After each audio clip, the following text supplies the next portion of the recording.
and the church often benefited economically from this system through donations, grants, and slave labor. Another reason was the belief among religious leaders that slavery was endorsed and supported by the Bible. Some theologians and religious leaders selectively interpreted biblical passages to justify slavery. They cited verses that appeared to condone slavery or saw Africans as descendants of Ham, cursed by Noah, as theological validation for their subjugation. Fear of disrupting societal stability was also a significant factor.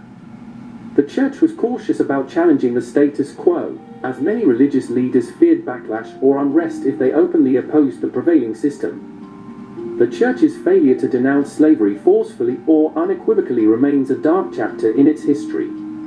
By not taking a strong stance against this grave injustice, the church missed an opportunity to lead and promote a movement for social justice and equality. It wasn't until after centuries of cruelty and suffering that some Christians and the church began to seriously consider the abolition of slavery. This change was driven by both philosophical and religious reasons, with many Christians at the forefront of the abolitionist movement in Europe and the United States. Prominent figures such as William Wilberforce, Charles Spurgeon, John Wesley, and many others denounced slavery and worked towards its abolition. Quakers, part of the Society of Friends, were early leaders in the abolitionist movement. These Christians believed in the equality of all people and saw the abolition of slavery as a practical application of their faith. Ultimately, the abolitionist movement within the church and society as a whole played a crucial role in bringing an end to the brutal institution of slavery. In 1688, Dutch Quakers from Germantown, Pennsylvania, sent a petition against slavery to the Quaker Monthly Meeting. By 1727, British Quakers officially disapproved of the slave trade. 3 Quaker abolitionists, namely Benjamin Lay, John Woolman, and Anthony Bernays, dedicated their lives to this cause from the 1730s to the 1760s. Lay even established the Negro School in 1770, educating over 250 pupils. In June 1783, a petition signed by over 300 Quakers from the London Yearly Meeting was presented to the British Parliament, protesting the slave trade. In 1787, the Society for Effecting the Abolition of the Slave Trade was formed, with 9 of its 12 founding members being Quakers. William Wilberforce, a member of the UK Parliament, was persuaded to champion the cause.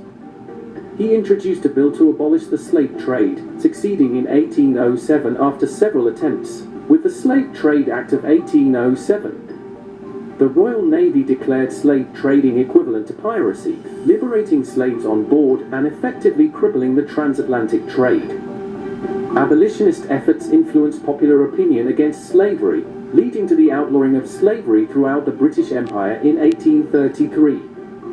However, in the United States, the abolition movement faced significant opposition.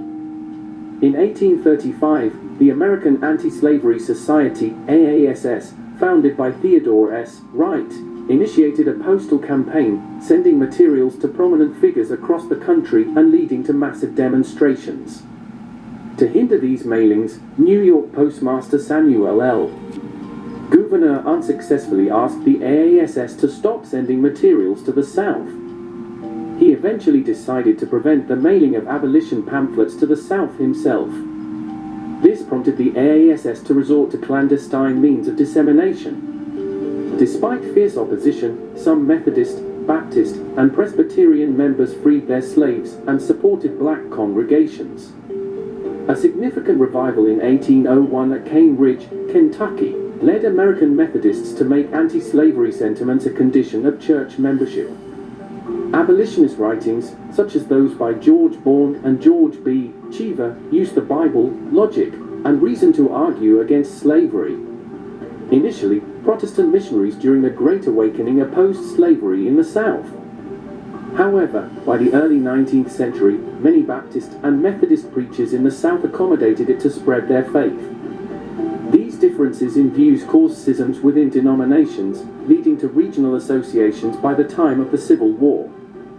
In 1850, in the canonization bull of Peter Claver, Pope Pius IX labeled slave traders as the supreme villainy. In 1888, Pope Leo XIII condemned slavery. The Church's historical role in supporting and justifying slavery and the slave trade has been a source of deep moral reflection and regret. As society has evolved and our understanding of human rights and justice has advanced, the Church has embarked on a path of redemption, seeking to rectify past wrongs and contribute positively to the healing of racial wounds. In 2014, religious leaders from various faiths, including Pope Francis, signed a declaration against modern slavery and human trafficking at the Vatican. The historical relationship between the Church and slavery is complex and deeply troubling, but it also serves as a lesson. As brave individuals within the Church challenged slavery on moral grounds, the Church underwent a transformation. Abolitionists were inspired by Jesus Christ's teachings and a renewed understanding of the Bible's message of love, compassion, and the inherent dignity of all humans.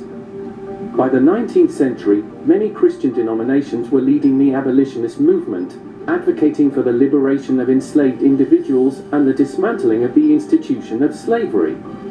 The Church's journey from complicity to advocacy underscores the importance of continuous moral reflection and a commitment to justice in the face of systemic wrongs.